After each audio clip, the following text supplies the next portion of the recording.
Bienvenue sur notre chaîne. Ici, nous publions chaque semaine des livres utiles en vue de l'œuvre du ministère pour chaque croyant. Abonnez-vous à la chaîne et cliquez sur la cloche pour ne pas manquer les prochaines vidéos.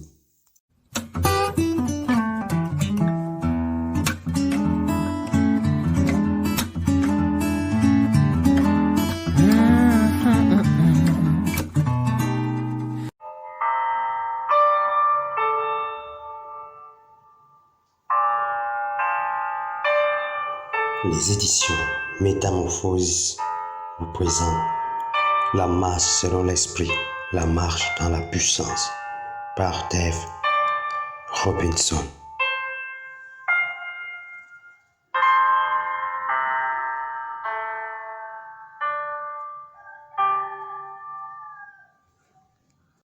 La marche selon l'esprit, la marche dans la puissance par Dave Robinson.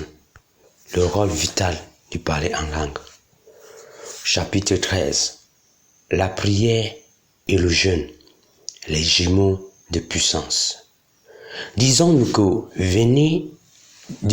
vous venez de vous engager dans une maison de prière dans le Saint-Esprit. Vous avez soif de connaître Dieu le plus intimement et de marcher dans son plan pour votre vie. Vous êtes prêt à disposer, à vous soumettre au processus de purge du Saint-Esprit et à dépasser les impacts que vous pourriez rencontrer. Mais que dire de ces domaines de votre vie où vous avez été vaincu à maintes reprises?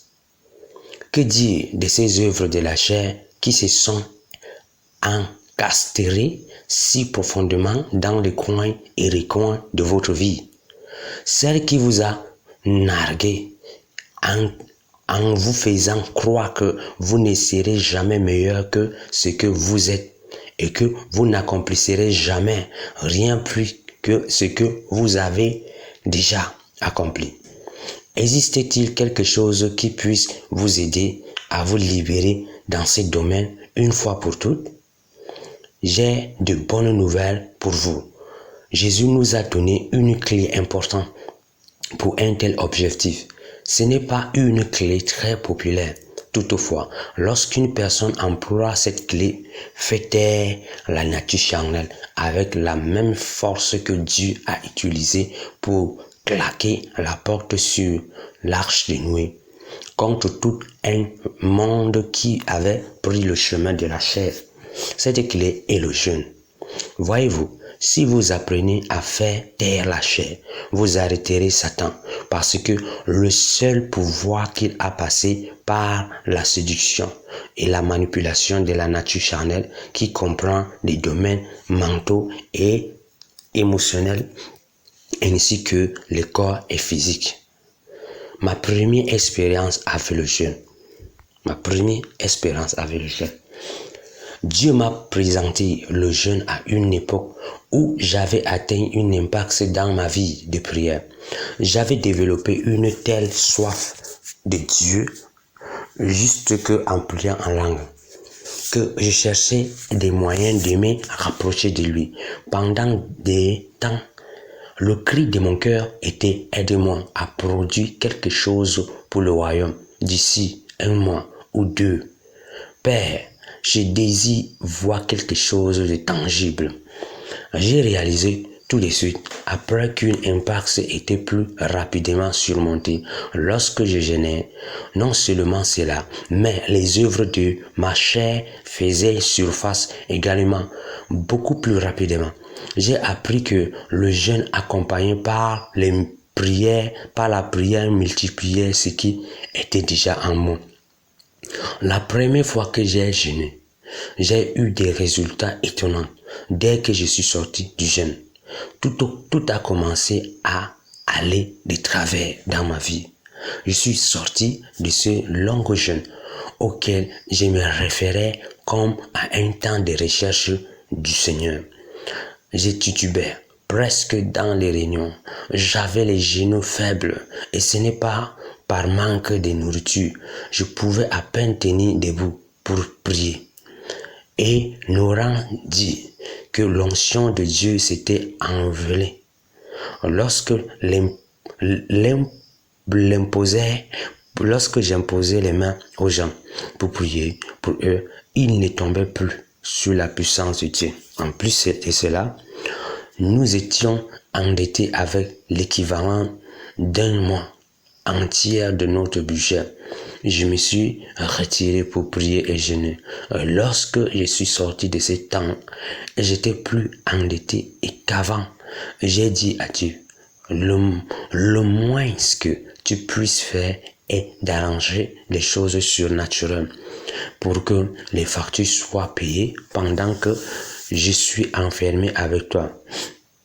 Je devenais un peu colérique à cause de la situation. La colère s'accumulait en moi parce que je voulais savoir pourquoi. Puis, j'ai commencé à y voir plus clair. Je me suis rendu compte que pendant le jeûne, certains domaines de ma nature charnelle qui n'avaient pas été mis à mort auparavant refaisaient surface. Lorsque ces œuvres charnelles ont commencé à apparaître, j'ai ressenti moins de l'onction, mais en réalité, elle était plus forte que jamais. C'est ce que Paul a voulu dire que il dit en substance, je me vanterai donc bien plus volontiers de mes faiblesses humaines. Parce que quand je suis dépouillé de ma dépendance sur ma chair, cela place ma dépendance sur le Saint-Esprit. 2 Corinthiens 12, le verset 9 à 10. Lorsque nous nous sentons le plus faible dans notre propre force naturelle, nous sommes généralement le plus fort parce que les zones non mortifiées de notre chair sont en train de mourir. Combien le jeûne et la prière aident à mettre en lumière les œuvres charnelles dans notre vie plus rapidement. Les épreuves et les tribulations les amènent également à la lumière. Mais je préfère ne pas attendre les tribulations. Le jeûne et la prière permettent au Saint-Esprit de révéler les choses cachées dans les ténèbres et de les traiter avant que les tribulations arrivent. Cela permet de fortifier notre caractère. Qu'enseigne Jésus sur le jeûne? Dans Matthieu 17, nous trouvons un compte rendu révélant que Jésus a enseigné à ses disciples sur le jeûne. Jésus monta sur ce que nous appelons le mont de la transfiguration avec Jacques, Pierre et Jean. C'est à cet endroit que Jésus eut une rencontre avec Dieu. Ensuite, il en ordonna aux 3 disciples qui étaient avec lui de ne dire à personne ce qu'ils avaient vu. Puis, il redescendait en bas de la montagne. Pendant ce temps, les autres disciples essayaient de chasser un démon. Or, du fils d'un homme au pied de la montagne, les disciples avaient chassé des démons avant, et cela sans problème. Mais cette fois, ils se heurtent à un démon qui ne voulait pas sortir de la personne, alors qu'ils faisaient leur tentative infructueuse. Une foule se rassemblait autour d'eux. Les disciples se sentirent probablement frustrés et énervés et embarrassés. Ce furent les circonstances dans lesquelles Jésus, Jean, Jacques et Jean, Pierre arrivent quand il descendit de la montagne. Lorsqu'il fut arrivé près de la foule, un homme vient se jeter à genoux devant Jésus et dit, « Seigneur, aie pitié de mon fils, qui est lunatique et qui souffre cruellement. Il tombe souvent dans le feu et souvent dans l'eau. Je l'ai amené à tes disciples et ils n'ont pas pu le guérir. » Race incrédule et perverse, répondit Jésus, « Jusqu'à quand serai-je avec vous? Jusqu'à quand vous supporterai-je? Amenez-le-moi ici. » Jésus parlant sévèrement au démon qui sortit de lui et l'enfant fut guéri à l'heure même. Alors les disciples s'approchèrent de Jésus et lui dirent en particulier, « Pourquoi n'avons-nous pas pu chasser ces démons? C'est à cause de votre incrédulité. » Leur dit Jésus, je vous le dis, en vérité, si vous avez de la foi comme un grain de sénévé, vous diriez à cette montagne, transporte-toi d'ici et là, et elle s'y transportera, rien ne vous sera impossible. Mais ces sortes de démons ne sortent que par la prière et le jeûne. Matthieu 17, 14 à 21. Donc, cet homme vient vers Jésus et lui dit, Seigneur Jésus, s'il te plaît, aie pitié de mon fils. Il est fou, hors de sens. Souvent, un esprit le jette dans le feu. Je l'ai amené à tes disciples, mais ils n'ont pas pu chasser ces démons hors de lui. Remarquez comment Jésus a répondu aux disciples, race incrédule et perverse. Jusqu'à quand vous supporterai-je? En d'autres termes, jusqu'à quand devrais-je faire cela pour vous? Jésus n'aurait pas dit cela s'il ne s'attendait pas à ce que ses disciples chassent le démon. Jésus parlant sévèrement au démon et il sortit du garçon. Puis les disciples ont fait la même chose que j'aurais fait. Ils sont venus à Jésus et lui demandent, pourquoi n'avons-nous pas pu chasser ces démons? Je n'aurais certainement pas crié cette question au milieu de la foule, parce que Jésus aurait probablement crié en retour à cause de ton incrédulité. Notez encore la réponse de Jésus au verset 20. C'est à cause de votre incrédulité, leur dit Jésus. Je vous le dis en vérité, si vous avez de la foi comme un grain de sénévé, et vous direz à cette montagne, transporte-toi d'ici, là, et elle se transportera, rien ne vous sera impossible. Jésus a dit que la raison pour laquelle le démon ne voulant pas sortir de l'enfant était l'incrédulité des disciples. Il a poursuivi en disant que s'ils apprenaient à vaincre leur incrédulité, ils seraient en mesure de dire à une montagne, transporte-toi d'ici, et elle devrait leur obéir. Enfin, Jésus a dit quelque chose d'absolument incroyable. Rien ne vous serait impossible. En réalité, Jésus disait que si j'apprenais à faire face à ces gens particuliers d'incrédulité, j'ai la promesse venant de lui d'absolument rien ne me sera impossible. Quand j'ai réalisé cette vérité, j'ai voulu savoir de quel genre d'incrédulité Jésus parla dans ce passage pour que je puisse isoler et la traiter. Une forme subtile d'incrédulité. J'ai commencé à faire des recherches pour trouver de quel genre d'incrédulité Jésus parlait. J'ai découvert que c'est une forme subtile d'incrédulité. Une personne peut même ne pas savoir qu'il l'a jusqu'à sa mort. Si les disciples avaient su pourquoi ils n'avaient pas pu chasser le démon, pourquoi n'auraient-ils prié la peine de demander à Jésus? Ils ne savaient pas. Ils lui ont donc demandé. Cette incrédulité subtile met un plafond au-dessus de votre vie qui vous résiste et vous empêche de vous sortir de l'échec dans votre vie et pour accomplir ce que Dieu veut que vous l'accomplissiez. Tant que ce plafond est là, chaque année sera comme la suivante jusqu'à ce qu'un jour, vous vous rendiez compte que 5 ans se sont écoulés et votre onction n'a pas changé. En fait, rien n'a changé. Vous êtes le même aujourd'hui qu'il y a 5 ans. Pourquoi?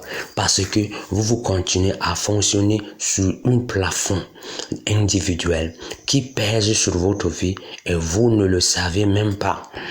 Et même si vous le savez, vous ne pourriez pas briser ce plafond de votre propre force. Permettez-moi de vous expliquer davantage avec cette situation hypothétique. Supposons que 5 petits enfants infirmes, difformes, en fauteuil roulant sont amenés à ma conférence. Les bras et les jambes déformés, leur tête penchée sur les côtés. J'entre dans la salle et dès que j'ai commencé à prêcher, je vois ces 5 petits enfants. Je ne peux pas blâmer le fait que les enfants ne sont pas guéris par leur foi. Il n'est pas nécessaire qu'il en ait. Je ne peux pas dire que ce n'est pas la volonté de Dieu de les guérir. Parce que même si les disciples n'ont pas pu chasser ces démons, Jésus a révélé sa volonté en le chassant. Alors, je m'approche d'eux et j'impose les mains aux enfants. Je vais au plus profond de moi. J'en sors chaque once de foi que j'ai. Et je traite chaque cellule, chaque fibre de mon esprit, de mon être, pour verser ma foi sur cet enfant. Et ils ne sont pas guéris. Soudain, Jésus, dans son corps glorifié, marche dans la pièce. J'ai dit, Seigneur, je voudrais te poser une question. Attends une minute. Frère Robinson, répond Jésus. Puis il s'approche et guérit chaque enfant juste comme ça. Puis il vient vers moi et me demande, tu as une question? Oui, répondais-je. Pourquoi n'as-tu pas guéri cet enfant quand j'ai prié pour eux? Pensez-vous que Jésus m'aurait dit quelque chose d'autre que ce qu'il a dit à ses disciples? Non, il me regarde et me dit la même chose. Ils ne sont pas sortis de leur fauteuil roulant guéris à cause de ton incrédulité, frère Robinson.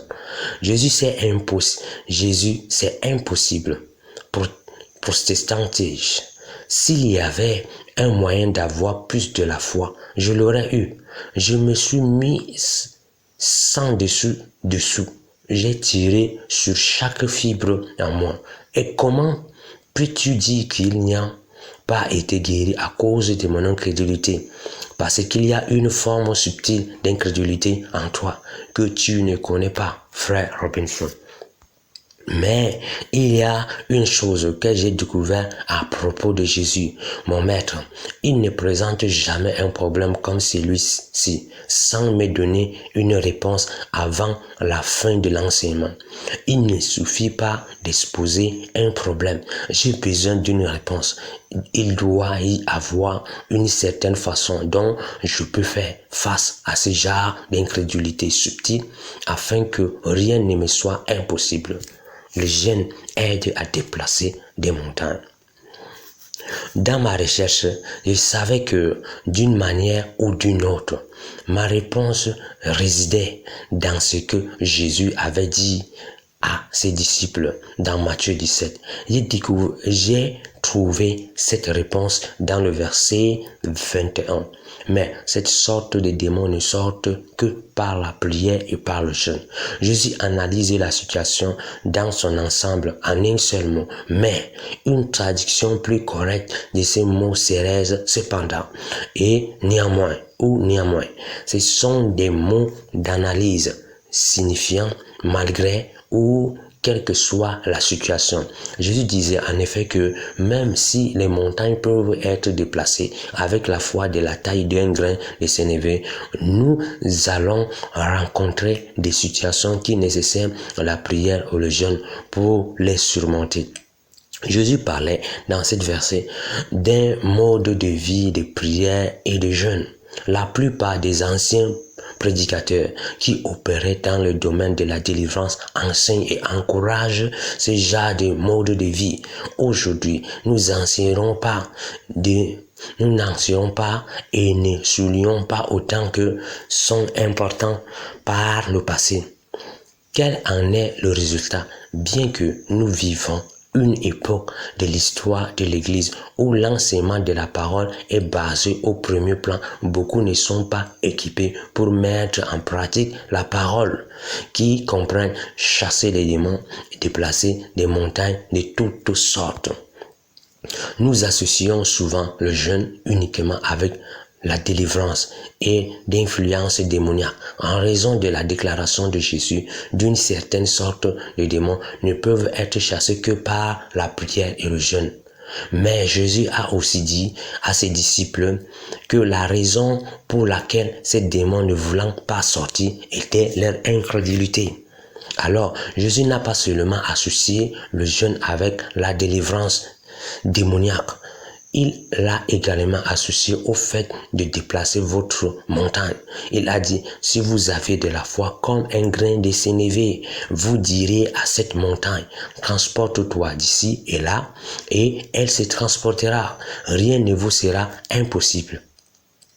Juste après dire cela, Jésus fait la déclaration sur la puissance et le jeûne. Cela n'indique que ces deux choses sont en relation avec le fait de me faire évoluer d'un lieu d'incrédulité où mes montagnes refusant de se déplacer, où tout est possible, tout c'est impossible pour moi, à un lieu où rien n'est impossible pour moi.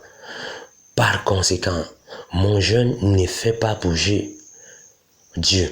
Il n'est pas celui qui est coincé sous un plafond individuel. Mon jeûne ne fait pas non plus bouger le diable. Ce n'est pas celui qui a le problème. D'une certaine manière, le jeûne traite mon incrédulité. Aussi, ma question à Dieu pendant tant d'années fut la suivante. Quel est le rapport entre le jeûne et l'incrédulité? De tous les endroits où j'ai recherché pour trouver cette réponse, je l'ai trouvée en retournant au Romains 8. Or, si le Christ est en vous, votre corps reste mortel à cause du péché, mais l'esprit est source de vie parce que vous avez été déclarés justes. Romains 8, verset 10. Si Christ habite en vous, vous vous qualifiez pour le reste de ces versets, à savoir que votre esprit est vie. Votre esprit est entré dans la vie Zoé, la vie de Dieu, où vous êtes assis dans les lieux célestes en Christ. Mais vous pouvez remarquer que le même verset qui dit que mon esprit est vie, déclarant également que mon corps est mort. Je sais que mon corps n'est pas mort physiquement parce que je le supporte toujours. Je le porte toujours. Aussi, à quel genre de mort Paul fait-il allusion? Pour prendre ces passages dans Romains 8, nous devons nous référer à quelque chose que Paul a dit dans Romains 6. Comprenons donc que l'homme que nous étions autrefois a été crucifié avec le Christ, afin que le péché, dans ce qui fait sa force, le corps du péché soit réduit à l'impuissance pour que nous ne soyons plus esclaves du péché. Quel est ce corps du péché? Ce n'est rien de moins que la vieille nature, héritier du premier homme, Adam, avant que nous soyons nés de nouveau. Il s'agit de la nature pécheresse, l'esprit non régénéré en chacun de nous, avant que notre esprit passe de la mort à la vie par la nouvelle naissance. C'est cette nature du péché qui excite les convoitises de la chair comme l'auto-exaltation et l'amour de l'argent. Donc, si Christ est en vous, alors Dieu a positionnellement déclaré la nature du péché, le corps du péché, mort et votre esprit humain vivant pour lui. Nous comprenons la vérité positionnelle relative à notre esprit. Par exemple, nous savons que Jésus a été condamné comme un pécheur à notre place pour que nous soyons justes aux yeux de Dieu. Par notre union avec Christ Jésus, Dieu nous a fait signer et siéger ensemble dans le monde céleste. Éphésiens 2, 6. Dieu nous a fait tenir au premier rang, jamais le dernier. Cependant, nous ne savons que très peu de choses sur la vérité positionnelle relative à notre chair. L'essence de cette vérité est la suivante. Au moment où nous sommes nés de nouveau, Dieu a déclaré le corps du péché, la nature du péché, le vieil homme mort, positionnellement, la chair a perdu sa source d'énergie. Pour commettre le péché, elle a perdu son droit de dominer et régner sur nous plus longtemps.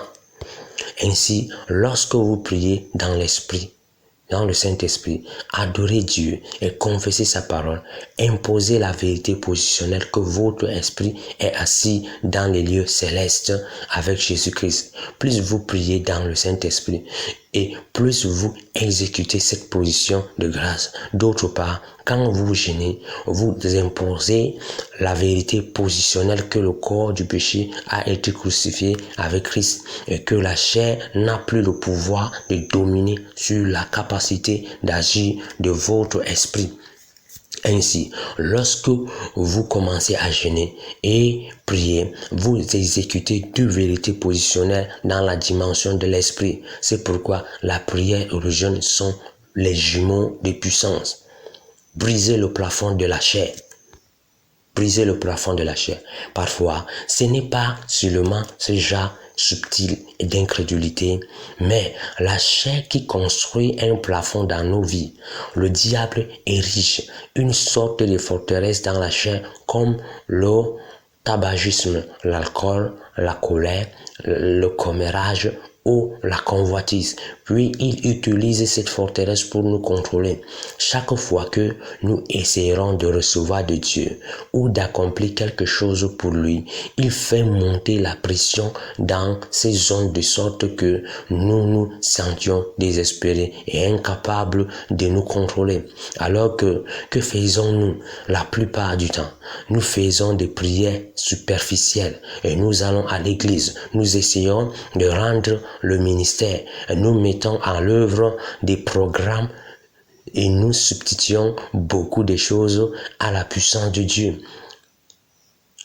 Absentes de nos vies à cause du plafond de la chair, mais nos vies restent toujours les mêmes. Elles n'évoluent jamais. Nous pouvons mettre en œuvre davantage de programmes, mais la puissance ne change pas.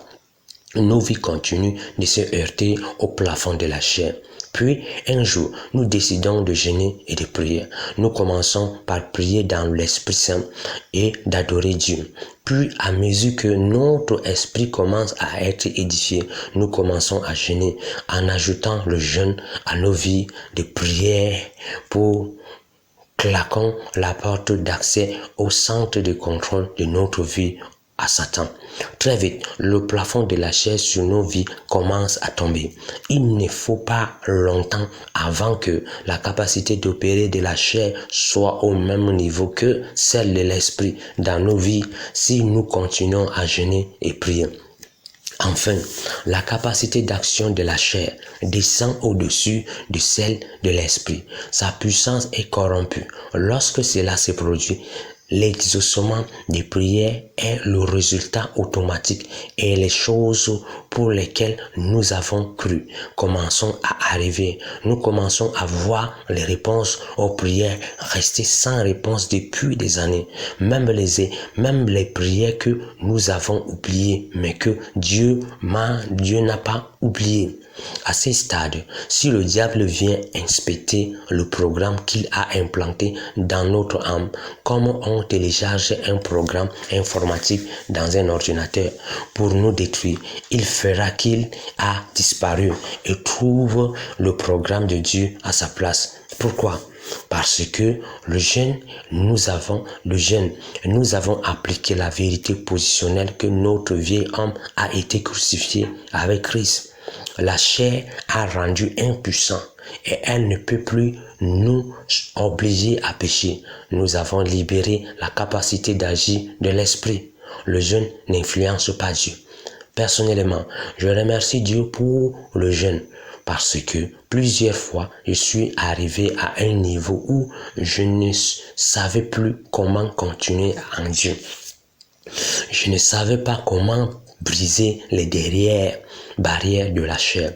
Dans ces situations, j'ai trouvé que le jeûne était un outil, un moyen pour atteindre mon but. Il était le superchargeur dont j'avais besoin, combiné avec la prière par l'esprit pour me pousser vers la victoire.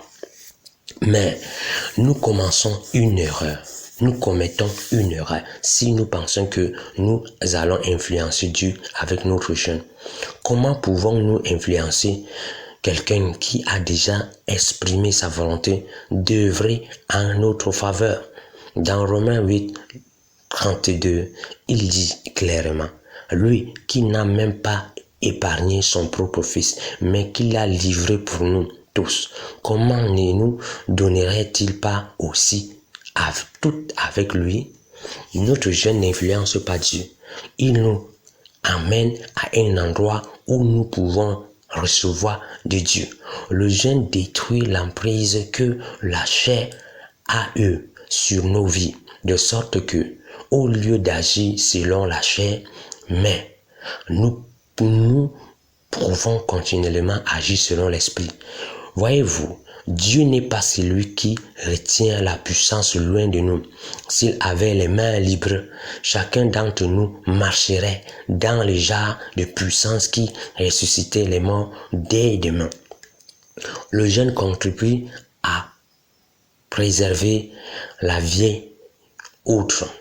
Alors, un peu plus loin, dans Matthieu 9, le verset 14 à 15, les disciples de Jean-Baptiste posèrent à Jésus une question sur le jeûne. Il m'a fallu beaucoup de temps pour comprendre la réponse de Jésus. Alors les disciples de Jean viennent trouver Jésus et lui demandent « Comment fait-il que tes disciples ne jeûnent pas alors que nous, comme les pharisiens, nous le faisons souvent ?» Jésus leur répondit, « Comment les invités d'une noce pourraient-ils être tristes tant que le marié est avec eux? Le temps viendra où celui-ci leur sera enlevé, alors ils jeûneront. » Le jour dont Jésus parlait est le changement de l'ancien à la nouvelle alliance. C'est notre jour. Puis, tout d'un coup, sans raison apparente, Jésus poursuit en disant ceci. Personne ne rapisse une vieille vêtement avec un morceau d'étoffe neuve, car la pièce rapportée arrachera une partie du vieux manteau et la déchirure sera pire qu'avant. De même, on ne verse pas dans le vieil outre du mou qui fermente, sinon le vin nouveau les fait éclater. Il se répand et les autres sont perdus. Non, on ne met le vin nouveau dans le outre neuf. Ainsi, le vin et le outre sont conservés. Matthieu 9, 16 à 17. Essayons de comprendre ce que Jésus dit ici. Les disciples de Jean viennent auprès de Jésus. Et il lui dit, les pharisiens jeûnent souvent, nous aussi, mais nous avons remarqué, Jésus, que ces hommes qui te suivent ne jeûnent pas du tout. Alors Jésus répondit, non, ils n'ont pas à jeûner pendant que je suis avec eux. Je suis l'époux. En d'autres termes, à ce moment donné, les disciples étaient entre deux alliances, l'alliance de l'Ancien Testament et le Nouveau Testament. Et avant que Jésus ait envoyé les 70 disciples, il mirent littéralement son onction sur eux. Les disciples chassèrent les démons et ressuscitèrent les morts. Quand ils reviennent et parlèrent à Jésus de ce qu'il avait fait, ils étaient plus choqués de voir les démons s'enfuir que les démons en eux-mêmes. Luc 10, le verset 17 dit, « Quand les 72 disciples reviennent, ils étaient pleins de joie et disant, « Seigneur, même les démons se soumettent à nous quand nous leur donnons des ordres en ton nom. » Mais, voyez-vous, ils opéraient sous l'onction de Jésus. Donc, en substance, Jésus disait, « Non, tant que je suis avec vous, vous n'avez pas à jeûner, parce que j'ai mis mon onction sur vous. Mais le jour viendra où vous serez enlevés et il y aura un changement d'alliance. Ce jour-là, vous jeûnerez. Et voulez-vous savoir pourquoi vous jeûnerez en ce jour-là? » Les disciples répondirent, « Oui, c'est la question que nous te posons. » Jésus dit, « Je vais vous dire exactement pourquoi vous jeûnerez en ce jour.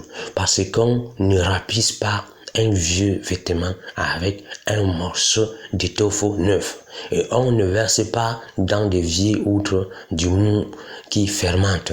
Alors que je méditais sur la réponse de Jésus aux disciples de Jean, je pensais c'était cela sa réponse à la question « Pourquoi devrons-nous jeûner ?» Sur la nouvelle alliance, ils lui ont posé une question sur le jeûne. Quel genre de réponse est-il de dire « Vous ne mettez pas du vin nouveau dans des vieilles outres ?» Je pense que je n'ai pas compris la moitié de ce que Jésus disait dans le début de mon ministère. Je suis finalement arrivé à comprendre que Jésus disait au moment où vous êtes né de nouveau, votre esprit s'est assis dans le monde céleste avec Jésus-Christ. Mais malheureusement, il a dû vous laisser dans des vieux vêtements ou la vieille outre. Ces corps terrestres, un jour, une trompette sonnera et ce corps terrestre va être transformé de corruptible à l'incorruptible.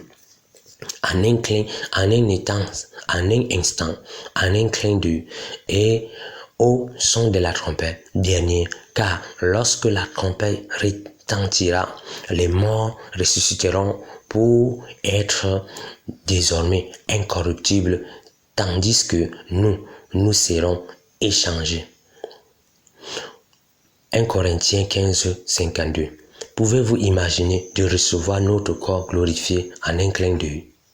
En ce moment, je n'aurai plus un corps qui m'a été donné par les reins des premiers hommes, Adam. Au lieu de cela, je vais être un fils de Dieu manifesté, né de Jésus-Christ, composé d'un esprit, d'une âme et d'un corps glorifié. L'enlèvement est le prochain grand événement dans le calendrier de l'Église de Dieu.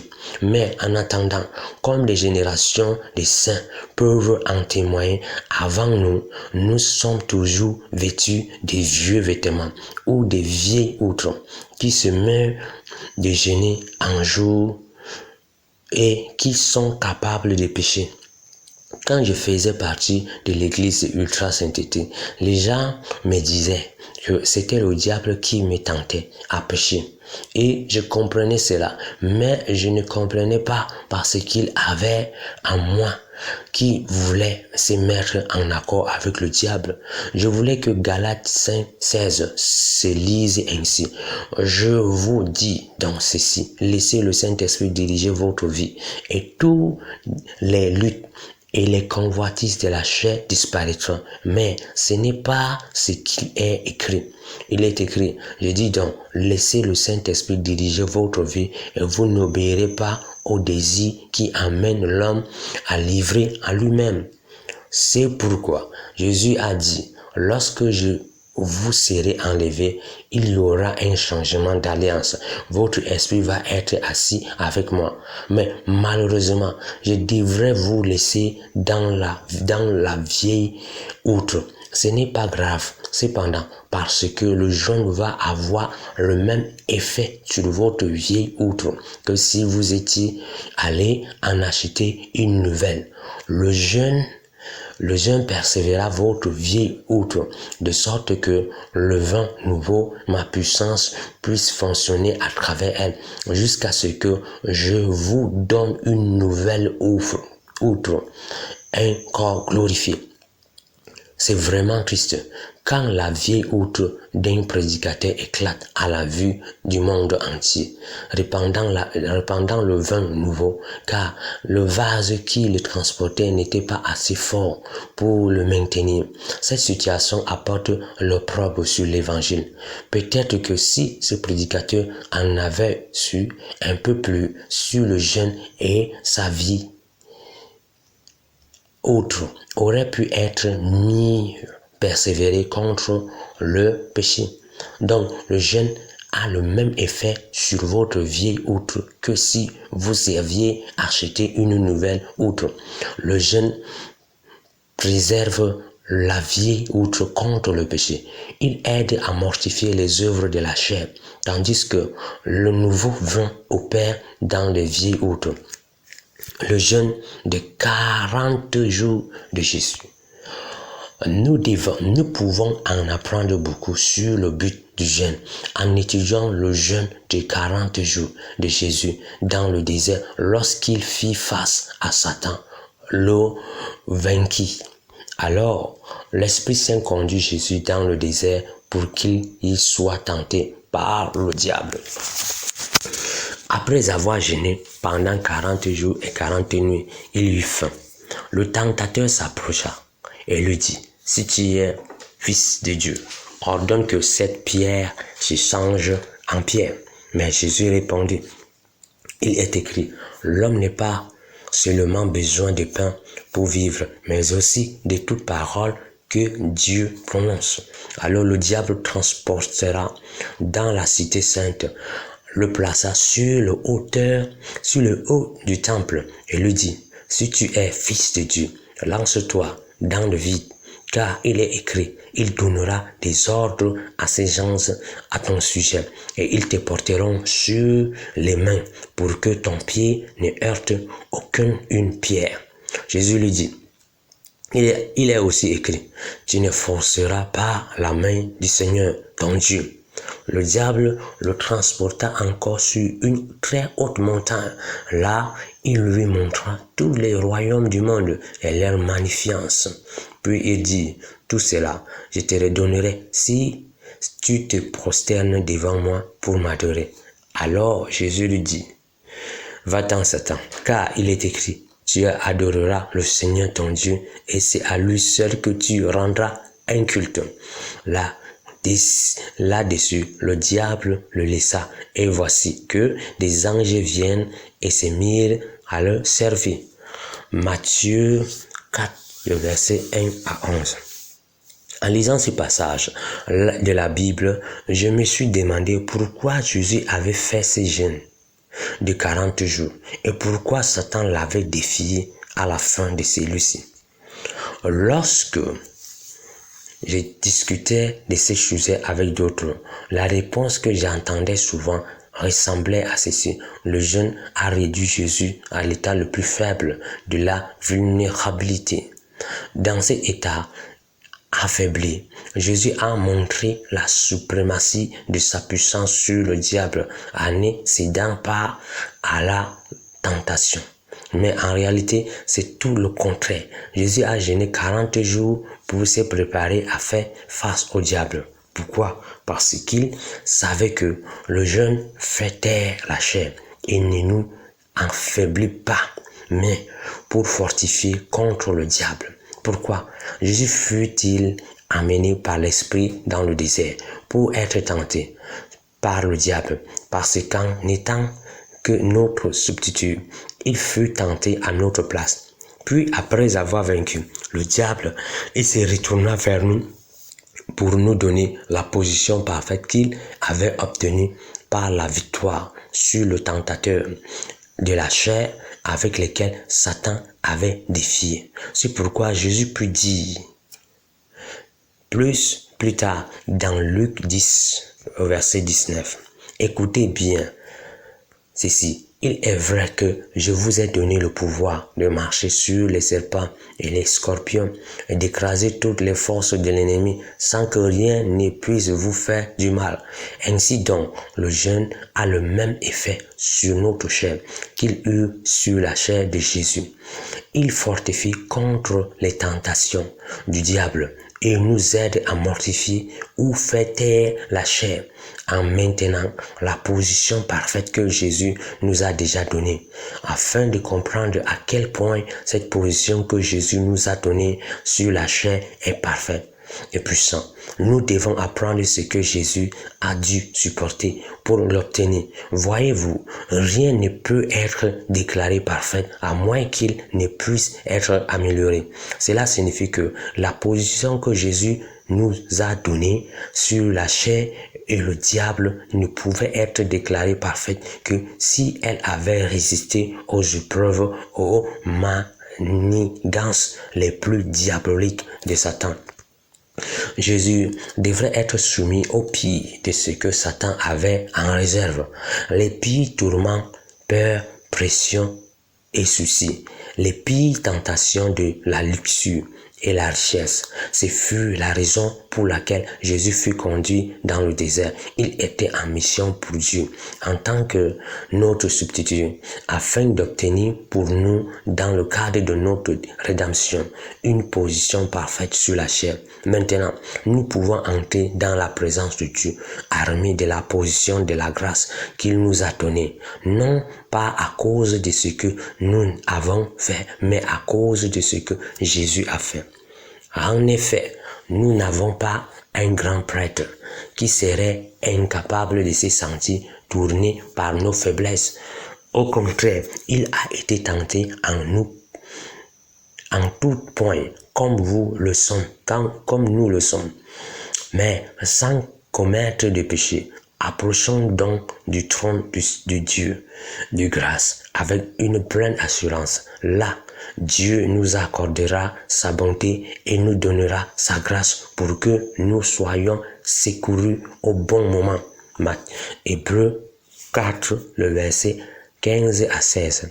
Là, devant le trône de Dieu, nous pouvons trouver miséricorde pour être secourus dans nos besoins, tentations, épreuves et tribulations.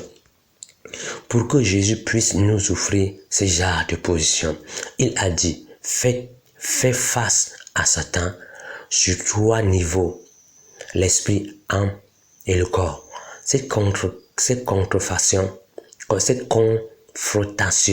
a dû être effectuée non pas par la divinité de Jésus, mais dans son humanité. C'est pourquoi Jésus a dit, l'homme, en référant à son humanité, n'a pas seulement besoin du pain pour vivre, mais aussi de toute parole que Dieu prononce. Matthieu 4,4. Les pressions, les tourments, la solitude et la peur que Satan essaiera de mettre sur Jésus sont indescriptibles. Ils ne peuvent être décrits que comme proches des horreurs, comme qu'on peut voir au niveau le plus bas d'un style d'alien, où les résidents sont des gens dont les esprits ont été entièrement possédés par des démons. L'opposition démoniaque à laquelle Jésus a été confronté est le genre que j'engendre des folles pulsions pour le pouvoir et la richesse, comme ce fut le cas pour Adolf Hitler et les nazis, ou une culture tente d'anéantir complètement l'autre dans la quête de domination ou de puissance mondiale. Jésus, voyez-vous, a dû affronter le pire de ce que Satan avait. Il ne pouvait pas simplement remporter la victoire sur un démon de seconde classe facilement remplaçable qui ne fait qu'affliger et tourmenter. Il ne pouvait pas de même traiter avec juste une domination ou une principauté. Jésus a dû faire face à Satan lui-même, et ce faisant, Jésus a vaincu Satan sur les 3 niveaux, l'esprit, l'âme et le corps. Premièrement, Jésus a vaincu Satan au niveau du corps. Satan l'a mis au défi de répondre aux besoins de son corps physique, mais sur les conditions de Satan, le tentateur s'approche et lui dit, « Si tu es fils de Dieu, ordonne que ces pierres se changent en pain. » Matthieu 4, le verset 3. Satan essaie de faire pression sur Jésus avec les pires tourmentes du corps physique. La menace que les nécessités de base pour maintenir la vie ne seront pas pourvues.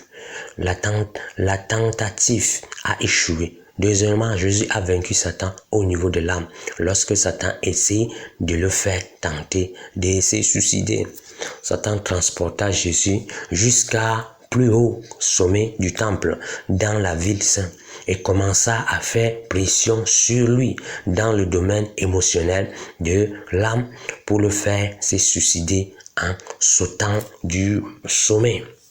Si tu es fils de Dieu, lance-toi dans le vide, car il est écrit, il donnera des ordres à ses anges à ton sujet, et ils te porteront sur les mains pour que ton pied ne heurte une pierre. Matthieu 4, verset 6. Jésus savait que Dieu avait ordonné aux anges de prendre soin de lui, mais il n'allait pas tenter Dieu en sautant du temple juste parce que le diable le lui demanda. Voyez-vous, le suicide est la dernière étape dans un état de désespoir, après une longue bataille avec le tourment et les craintes. Dans cet état désespéré, la personne dit à la vie: tu n'as pas de vraie réponse. En ce sens, c'est le pire tourment de l'âme. Jésus a vaincu Satan dans ce domaine. Satan peut essayer de nous harceler dans le domaine de l'âme, des émotions. Mais aujourd'hui, nous avons accès à une position parfaite contre les tourments de l'âme. Ce stade nous a été donné par Jésus, Prince de la paix, et nous soutiendra peu importe ce que Satan manigance. Troisième, Jésus a vaincu Satan au niveau de l'esprit. Quand Satan essaya de tenter Jésus de l'adorer, il est intéressant de noter que lorsque Satan tenta Jésus dans le domaine physique, il utilisa la nourriture, et quand il tenta dans le domaine émotionnel de l'âme, il utilisa le suicide. Mais quand Satan tenta Jésus dans le domaine de l'esprit humain, il utilisa la puissance, l'argent, en lui offrant la gloire des royaumes du monde. Cela nous montre que Satan a une stratégie pour conquérir la spiritualité d'un homme.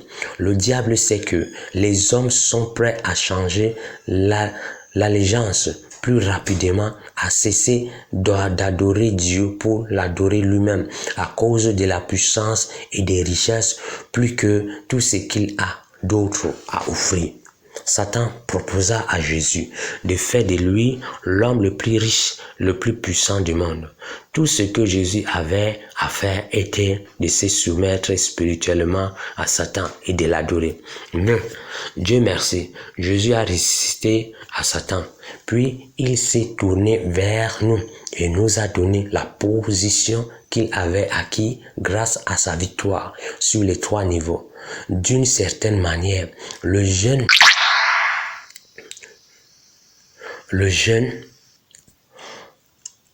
et aujourd'hui, quand nous jeûnons, nous exécutions des positions de Jésus sur la chair en nous soumettant à Dieu et en résistant au diable. Méthode pour jeûner.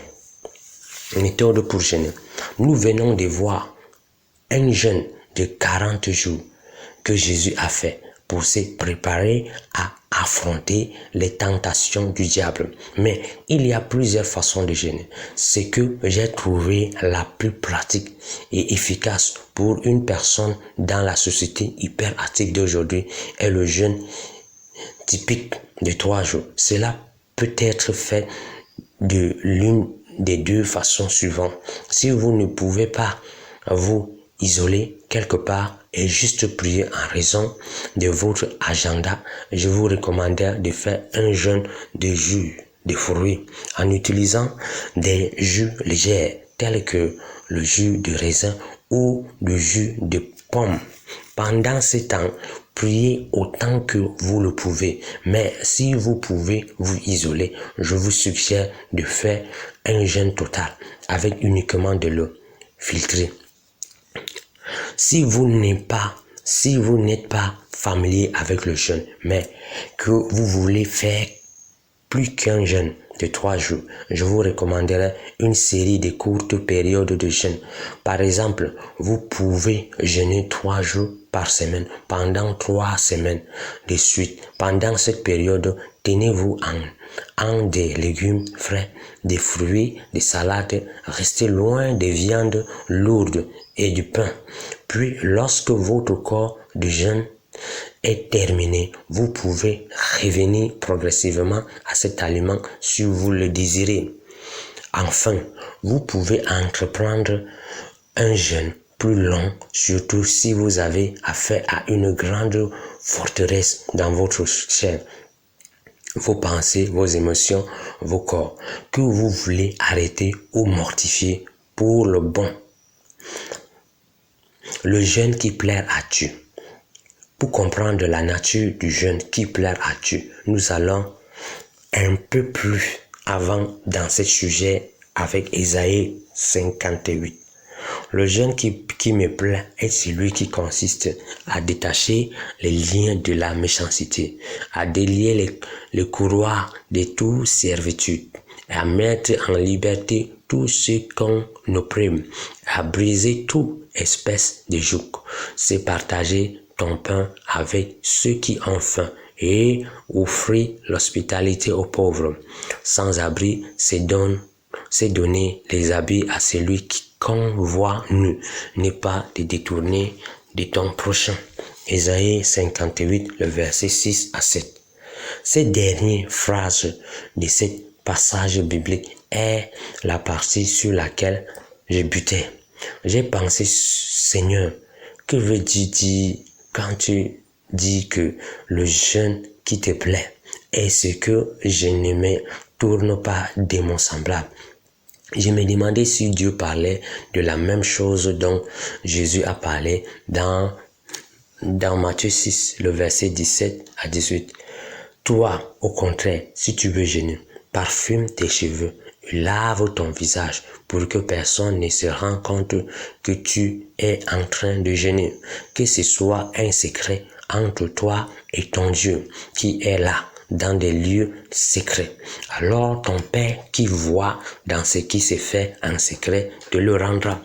Or, où Dieu déclare-t-il la même chose dans Ésaïe 57, le verset 7, que Paul a déclaré dans 1 Corinthiens 7, le verset 5, quand il s'est adressé aux couples mariés et les femmes. Ne vous refusez donc pas l'un à l'autre. Vous pouvez certes, en plein accord avec l'autre, renoncer pour un temps à vos relations conjugales afin de vous consacrer davantage à la prière. Mais après cela, reprenez vos rapports comme auparavant. Il ne faut pas donner à Satan l'occasion de vous tenter par votre incapacité à dominer votre instinct. Jésus a enseigné sur un jeûne dans lequel nous devons laver nos visages et vaquer à nos activités quotidiennes, ne laissant pas savoir aux hommes que nous sommes en train de jeûner. Puis, Paul a enseigné sur un jeûne dans lequel nous pourrions nous isoler sur la montagne, pour ainsi dire, afin de nous donner pleinement au jeûne et la prière. Les deux types de jeûne sont enseignés dans la Bible. Mais je me demandais toujours ce que le Seigneur voulait dire quand il dit que je ne dois pas me détourner de mon semblable. Il m'a fallu environ 3 ans d'études et de méditation pour comprendre ce dont il parlait. Le jour où vous décidez de jeûner est le jour où vous décidez d'arrêter de vous détourner de votre semblable, de tout ce qui est en vous ne se soucie pas des perdus, des pauvres, de ceux qui sont nus, et de ceux qui sont chassés de la maison de Dieu. C'est le jour où vous décidez d'arrêter de vous cacher de tout plafond dans votre vie qui vous empêche de fonctionner dans la puissance de Dieu.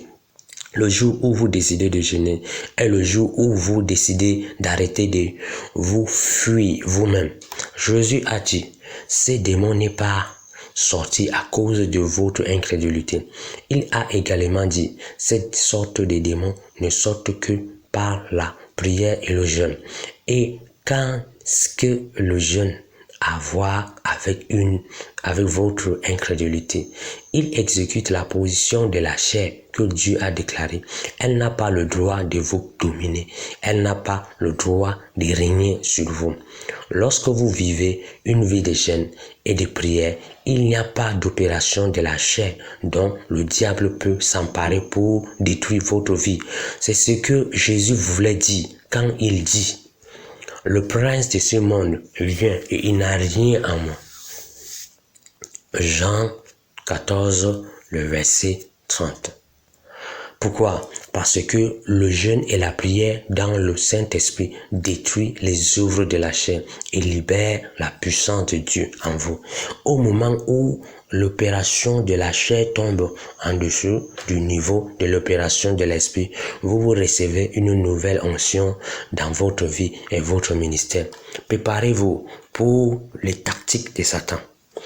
Alors que nous prions et jeûnons, ne nous détournons pas de notre semblable. Nous libérons les captifs. Regardons à nouveau Ésaïe 58, le verset 6. Le jeûne qui me plaît est celui qui consiste à détacher les liens de la méchanceté, à délier les courroies de toute servitude et à mettre en liberté tout ce qu'on opprime et à briser toute espèce de joug.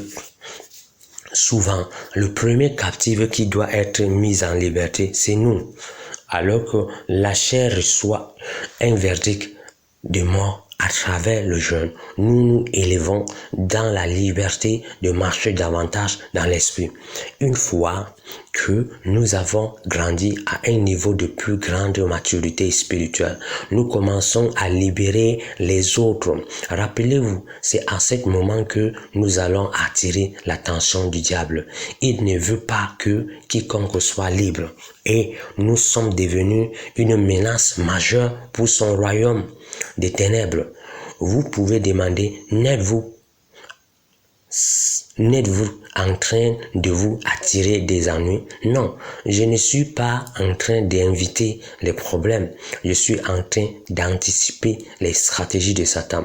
La Bible nous dit dès que la parole est plantée, peu importe la manière ou la forme, le diable vient pour la voler, de sorte qu'elle ne puisse pas produire des fruits. Luc 8, verset 11 à 15. Si nous ne sommes pas spirituellement conscients des tactiques du diable, nous aurons un réveil brutal. Nous serons prises au dépourvu. Le diable aura une meilleure chance de nous voler ou ce que nous aimons. Nous ne sommes pas encore au ciel. Nous vivons sur une planète dans laquelle la guerre est déclarée. Le diable a été jeté hors du ciel et maintenant il est actif ici sur la terre. Il ne peut pas causer des ennuis dans le ciel. Alors, il fait de son mieux pour causer des problèmes ici. Tant que le diable est actif sur la terre, les tempêtes vont continuer à s'abattre sur nos maisons. Mais tout aussi sûrement que Jésus a révélé que les orages viendront, il a également garanti que si notre maison est construite sur le roc et de l'écoute et de la mise en pratique de ses paroles, le diable ne peut rien faire pour détruire cette maison. Matthieu 7, le verset 24 à 27. L'ennemi n'est pas assez puissant. Il ne possède que l'équipement pour ôter notre maison du roc de Jésus. Plus vite nous obtiendrons une révélation de l'ensemble du plan de Dieu, plus nous aurons la victoire ici sur la terre. Plus vite nous arriverons à un niveau où nous estimons que les gloires du ciel ont une place grand prix que les objets temporels à courte vue de cette existence terrestre. Plus la puissance qui opéra dans notre vie pour les victoires dans les batailles ici sur cette terre sera grand. L'ingrédient manquant, la paix surnaturelle. Je ne comprenais pas comment tout cela fonctionnait jusqu'à il y a quelques années quand j'ai jeûné et prié pendant une laps de temps étendu dans la présence de Dieu. Je cherchais le changement qui ferait la différence dans ma vie. Je voulais quelque chose de tangible. J'étais que les anges apparaissaient et que le ciel s'ouvrait. Ces choses ne se produisent pas, mais quand je suis sorti de ce temps, de la présence de Dieu, j'en suis sorti avec quelque chose que je n'avais jamais eu avant. Je suis entré dans un degré de paix dont j'ignorais l'existence. Dieu m'a établi sous le roc pour y demeurer. Vous pourriez demander, n'avez-vous pas toujours marché dans la paix? Si vous m'avez posé la question avant le jeûne, j'aurais répondu, oh oui, parce que je n'avais rien pour la comparer, mais cette nouvelle paix était différente et elle était inébranlable. Cette paix était si bonne et si étrange en même temps. Quand les choses semblent aller mal, j'ai découvert que je pouvais apprécier d'atteindre avec patience le plan de Dieu et ses concrétise. Je pouvais prendre ma responsabilité dans une situation sans prendre le souci ou la charge de celle-ci. Ainsi, à travers la prière et le jeûne, Dieu me fit entrer dans une paix qui était une force tangible, qui me gardait dans une position qui me permettait de recevoir sa puissance. Il a parlé à mon esprit de cette paix en disant, c'est dont tu as toujours rêvé. C'est l'ingrédient manquant. Voyez-vous, les conditions sur cette terre n'iront pas mieux. Jésus nous dit dans Matthieu 24 que les derniers jours seraient ainsi. Les guerres, les bruits de guerre, les tremblements de terre, les peines, les persécutions, les faux prophètes et l'amour de plusieurs deviendra froid. Les tempêtes de la vie deviendront de plus en plus violentes. Plus le temps passe, plus elles feront rage sévèrement.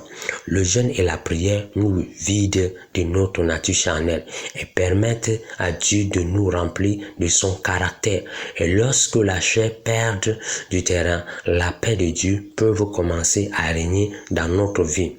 Colossiens 3, le verset 15. Nous évoluons d'un nouveau de paix à l'autre. Notre foi devient de plus en plus grand. Tout cela attend vous et moi. Nous sommes capables de beaucoup plus que de simples surmonter les crises de la vie. Chacun de nous est censé être une force sur cette terre pour Dieu. Et la prière combinée avec le jeûne sont les jumeaux de puissance qui nous aident à atteindre cet objectif. Encouragez l'équipe en vous abonnant afin de recevoir aussi des nouveaux livres très utiles et importants pour votre croissance spirituelle. Likez, partagez.